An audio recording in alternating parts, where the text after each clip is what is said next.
Growing Gardens is now in its 25th year, and they use the experience of growing food to cultivate healthy and equitable communities. And they're celebrating 25 years by taking a summer dinner series and turning it into a full year of dinners. Cora Harlan is live this morning to tell us more about Chef in Your Garden. Cora?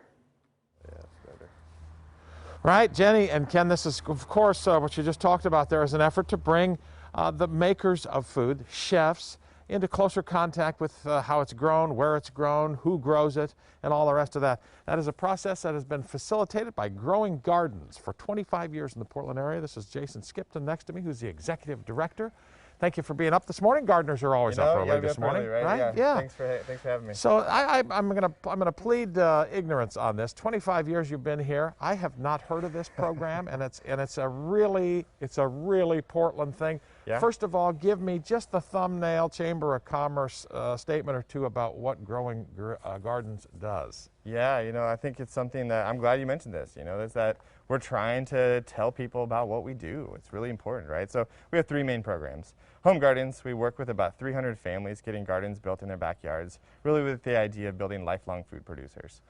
In our Youth Grow program, we work in 10 elementary schools, 1 middle school, and 1 high school, really connecting kids with the outdoors, growing things, getting engaged in math and science in a tactile way. And then our Let Us Grow program, we're working in 16 correctional facilities across the state of Oregon.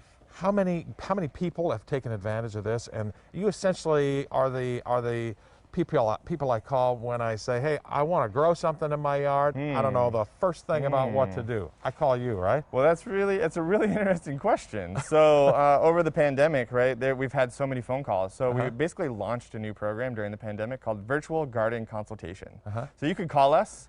We could set up a phone call, a FaceTime, a Zoom, whatever, and say, hey, I want to learn how to plant this tomato. What do I do? I don't know what's going on here. And so it's something that we offer. It's a donation-based service. That's so cool. You would get this 30-minute phone call with us, personalized. Pretty cool. And then you could make a donation to our organization. And you would show us how to do something like this. These are tomatoes. These are tomatoes, yep, right? Yep, and, for sure. All the rest of It's a beefsteak slicer. Show me, we got about a minute left. Show me some of the ways to plant this. And I want to also get into, hey, is it too late right now to plant? It's the middle of May, end of May. It's going to be hot next week. It's going to be hot next week. This is the time. Is it too late? No, it's definitely not too late. I mean, we have a very long growing season, so it's something that you can do right now. I would say this is a really prime week to get something planted, right? So you have some time, think about it, but like different ways to plant tomatoes. A lot of folks will just plant tomatoes in like this, call it good. That, in my opinion, is not the right way to do it because you want to have deep roots here.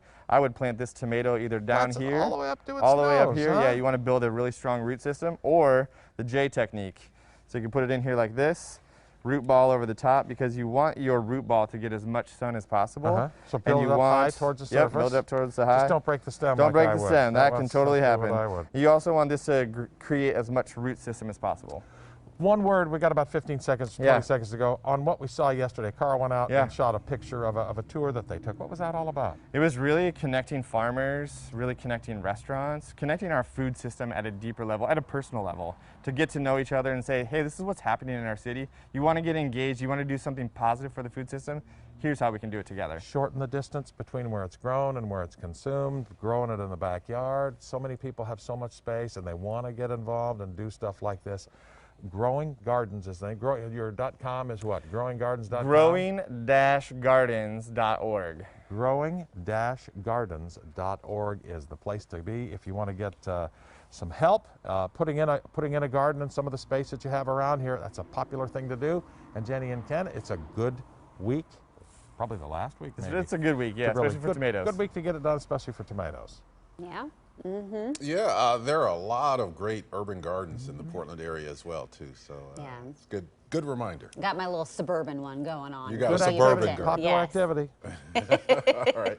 All right, thanks, Cora. Thanks, Cora. Hey, it's a good day to sip your favorite